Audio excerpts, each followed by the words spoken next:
Hello দর্শক বন্ধুরা, এখানে যে আপনারা কুর্তিটা দেখতে পাচ্ছেন, এই কুর্তিটার বুকটা আছে 42 ইঞ্চি।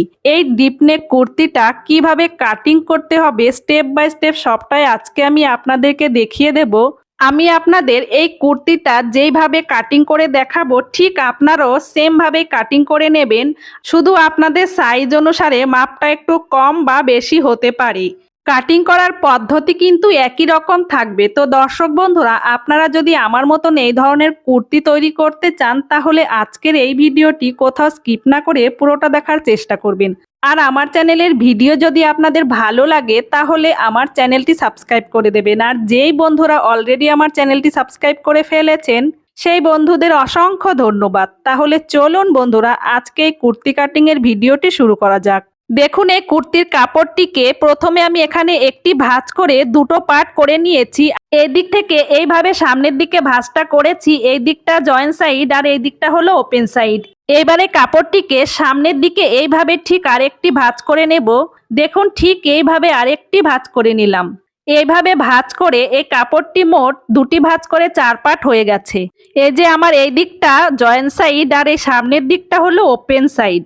দেখুন, এখানে দেখিয়ে দিচ্ছি 4টে পার্ট আছে, মানে সামনের পার্ট আর পিছনের পার্ট আমি একসাথে বের করে নেব। এবার এখান থেকে লম্বার মাপটা নিয়ে নিতে হবে। তাহলে ঠিক এখান থেকে এইভাবে লম্বার মাপটা বের করে নেব। এই কুর্তির মেন লম্বা আছে এখানে 40 ইঞ্চি। প্রথমে আমি দেখুন 40 ইঞ্চিতে পয়েন্ট দিয়ে দিচ্ছি। ঠিক এখানে আছে 40 ইঞ্চি, আরও 2 ইঞ্চি বেশি নিয়ে নিতে হবে সেলাইয়ের জন্য। তাহলে এখানে 42 ইঞ্চিতে পয়েন্ট দিয়ে দিলাম। এই কুর্তির কাপড়টা একদম বরাবর হয়েছে, এখানে 42 ইঞ্চিতেই আছে। এবার দেখুন, এই বরাবর করে সম্পূর্ণ কাপড়টা নিয়ে নেব। কুর্তির লম্বার মাপটা নেওয়া হয়ে গেছে। এবার এখান থেকে কাঁধের মাপটা নিয়ে নেব। দেখুন, এই কুর্তির জন্য কাঁধের মাপটা আমি 5.5 ইঞ্চিতে নিয়ে নিলাম। এটা ডিপ নেক কুর্তি, সেই জন্য এখানে 5.5 ইঞ্চিতে নিয়ে নিচ্ছি। কাঁধের মাপটা নেওয়া হয়ে গেছে। এবার দেখুন, ঠিক এখান থেকে বগলের মাপটা নিয়ে নিচ্ছি। এই কুর্তির জন্য বগলের মাপটা 6 ইঞ্চিতে রেখে দিলাম। কাঁধের মাপটা 5.5 নিয়েছি, এখানেও 5.5 নিয়ে এই দাগটা সোজা করে নেব। 5.5 ইঞ্চিতে পয়েন্ট দিয়ে দিলাম। এবার দেখুন, দাগটা সোজা করে নিচ্ছি। দাগটা সোজা করে নিয়েছি। এবার এই যে দেখুন, এই দাগটা সোজা করার জন্য এখান থেকে আমি আবারও 6 ইঞ্চিতে পয়েন্ট দিয়ে দিচ্ছি। এখানে 6 ইঞ্চিতে পয়েন্ট দিয়ে দাগটা সোজা করে নিচ্ছি। দাগটা সোজা করে নিলাম। এবার এখান থেকে বুকের মাপটা নিয়ে নিতে হবে। ঠিক এখান থেকে বুকের মাপটা নিয়ে নেব। তাহলে দেখুন, এই কুর্তির বুক আছে 42 ইঞ্চি। 42 এর 4 ভাগের 1 ভাগের মাপটা এখানে নিতে হবে। তাহলে 42 এর 4 ভাগের 1 ভাগের মাপ হলো 10.5 ইঞ্চিতে এখানে পয়েন্ট দিয়ে দিলাম। এই 10.5 ইঞ্চি হলো মেন মাপ, তার থেকে আরো 2 ইঞ্চি বেশি নিয়ে দেখুন এখানে পয়েন্ট দিয়ে দিচ্ছি। এবার দেখুন, বগলের শেপ দিতে হবে, তার জন্য এখান থেকে আমি 1.5 ইঞ্চিতে পয়েন্ট দিয়ে দিচ্ছি। এইভাবে 1.5 ইঞ্চিতে পয়েন্ট দিয়ে এই পয়েন্ট অনুসারে বগলের শেপটা দিয়ে দিচ্ছি।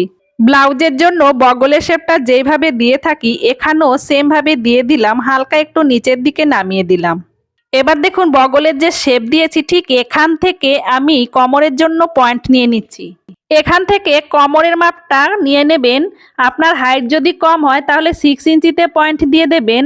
নর্মাল হাইটের জন্য 6.5 ইঞ্চি, আর হাইট যদি একটু বেশি হয় তাহলে 7 ইঞ্চিতে পয়েন্ট দিয়ে দেবেন। আমি এখানে 7 ইঞ্চিতে রেখে দিলাম।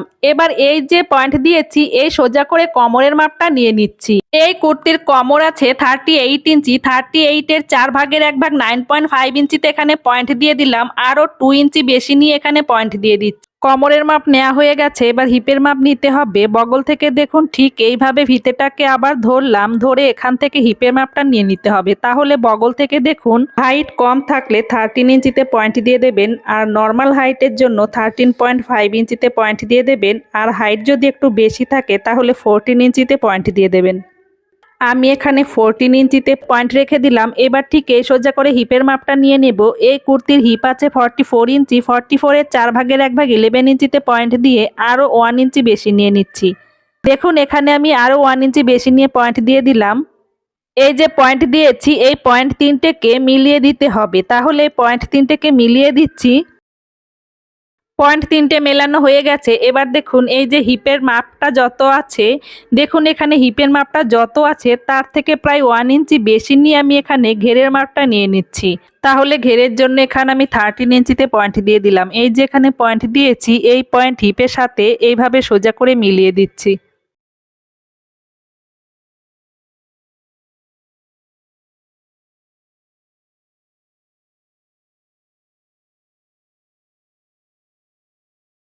পয়েন্ট দুটো মিলিয়ে দিলাম। এবার দেখুন এখান থেকে 1.25 ইঞ্চি ওপরে উঠিয়ে একটা পয়েন্ট দিচ্ছি। এখানে 1.25 ইঞ্চি এই পয়েন্ট অনুসারে ঘেরের এখানে হালকা করে একটু শেপ দিয়ে দেব। তাহলে কি হবে, কুর্তির দুপাশ দিয়ে ঝুলে পড়বে না, শেপটা বরাবর আসবে। সেই জন্য এখানে এইভাবে শেপ দিয়ে থাকি।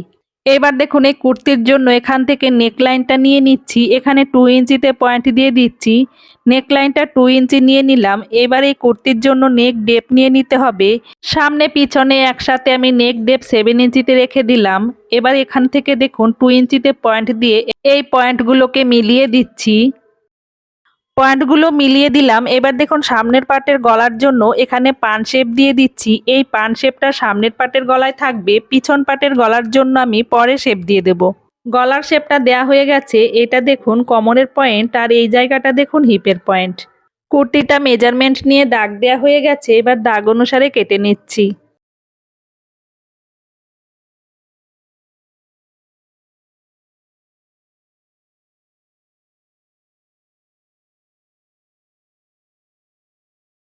কুর্তিটা দাগ অনুসারে কেটে নিলাম। এবার দেখুন এই যে এখানে কোমরের পয়েন্টে একটু কেটে রাখছি, হিপের পয়েন্টে একটু কেটে রাখছি, তাহলে সেলাই করার সময় বুঝতে সুবিধা হবে।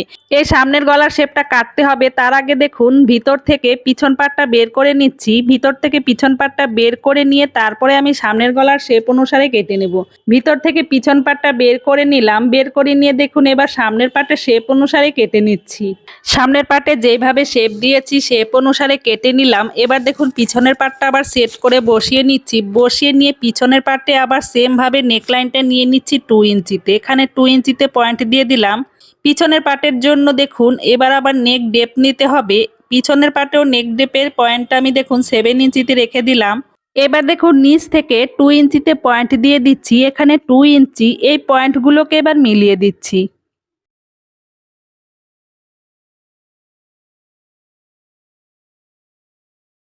পয়েন্টগুলো মিলিয়ে দিলাম। এবার দেখুন পিছনের গলার জন্য ঠিক এইভাবে রাউন্ড শেপ দিয়ে দিচ্ছি। পিছনের পাটে রাউন্ড শেপটা দেয়া হয়ে গেছে। এবার এই শেপ অনুসারে কেটে নিচ্ছি।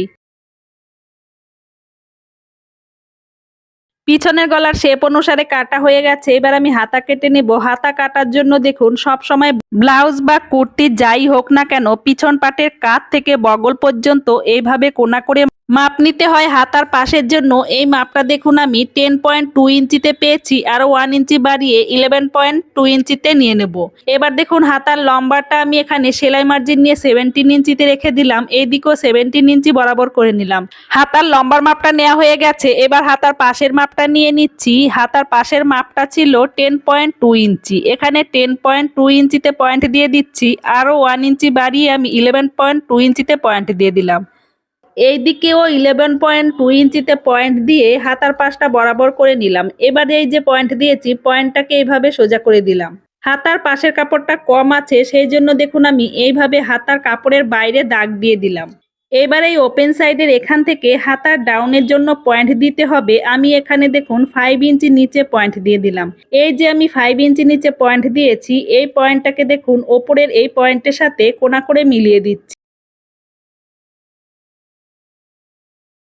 পয়েন্ট দুটোকে কোনা করে মিলিয়ে দিলাম। এবার দেখুন ঠিক এখান থেকে 2.5 ইঞ্চি ভিতরে একটা পয়েন্ট দিতে হবে। এখানে 2.5 ইঞ্চি এই যে পয়েন্ট দিয়েছি এই পয়েন্ট অনুসারে দেখুন এইভাবে শেপটা দিয়ে দিচ্ছি। হাতার শেপটা দেয়া হয়ে গেছে। এবার দেখুন এই হাতার মুহুরির মাপটা নিয়ে নিচ্ছি। আমি নর্মালি এখানে 7 ইঞ্চিতে রেখে দিলাম। মুহুরিটা ফিটিংস করার পর এক্সট্রা মুহুরিটা কেটে বাদ দিয়ে দেব। এবার দেখুন এই দুটো পয়েন্টকে এইভাবে মিলিয়ে দিচ্ছি। পয়েন্ট দুটো মিলিয়ে দিলাম। এবার দেখুন এই যে এখানে ফাঁকা জায়গাটা দেখতে পাচ্ছেন, এই ফাঁকা জায়গাটাতে আমার কাপড় জয়েন্ট করতে হবে। এই যে এই দাগটা এখন কাটবো না, এখানে কাপড় জয়েন্ট করতে হবে। এখন আমি এই শেপ অনুসারে দেখুন হাতাটা কেটে নিচ্ছি। শেপ অনুসারে হাতাটা কেটে নিলাম। এবার এই যে ফাঁকা জায়গাটাতে আলাদা কাপড় জয়েন করে ফিরে এসেছি। এবারে যে হাতার পাশ ছিল 11.2 ইঞ্চি, এখানে আমি আবার 11.2 ইঞ্চিতে পয়েন্ট দিয়ে দিচ্ছি। এই পয়েন্টটা এভাবে সোজা করে নিলাম। এই যে এখানে হাতার শেপটা আমি আবার একটু দিয়ে দিচ্ছি। হাতার শেপটা দিয়ে দিলাম, আর এই যে এই শেপ থেকে দেখুন মুহুরি পর্যন্ত এভাবে আবার দাগ কেটে নিলাম। এই যে দাগ দিয়েছি, এই দাগ অনুসারে আমি আবার হাতাটা কেটে নিচ্ছি।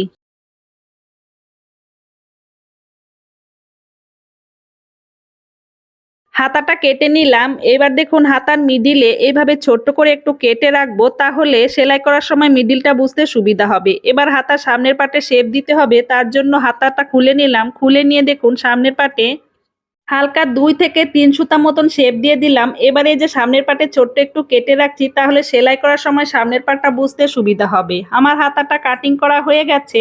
এবার পিছন পাটের গলার জন্য পট্টি কেটে নেব, সেই জন্য এই কাপড়টাকে একটা ভাঁজ করে রাখলাম। রাখার পর দেখুন এই কাপড়টার জয়েন্ট সাইডের সাথে কুর্তির গলার শেপের জয়েন্ট সাইডটা আমি এইভাবে মিলিয়ে ধরলাম।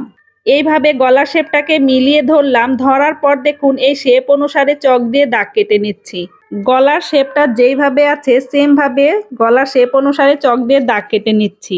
গলার শেপ অনুসারে চক দিয়ে দাগ কেটে নিলাম। এবার কুর্তির কাপড়টাকে সরিয়ে নিয়ে এই শেপটাকে আবার একটু ভালো করে মিলিয়ে দিচ্ছি। এবার শেপটা মিলিয়ে দিলাম। এবার দেখুন এই যে গলার শেপ দিয়েছি, এই শেপের থেকে দেখুন প্রায় 2 ইঞ্চি বরাবর করে এইভাবে আমি চক দিয়ে আবারও তার পাশ দিয়ে দাগ কেটে নিলাম।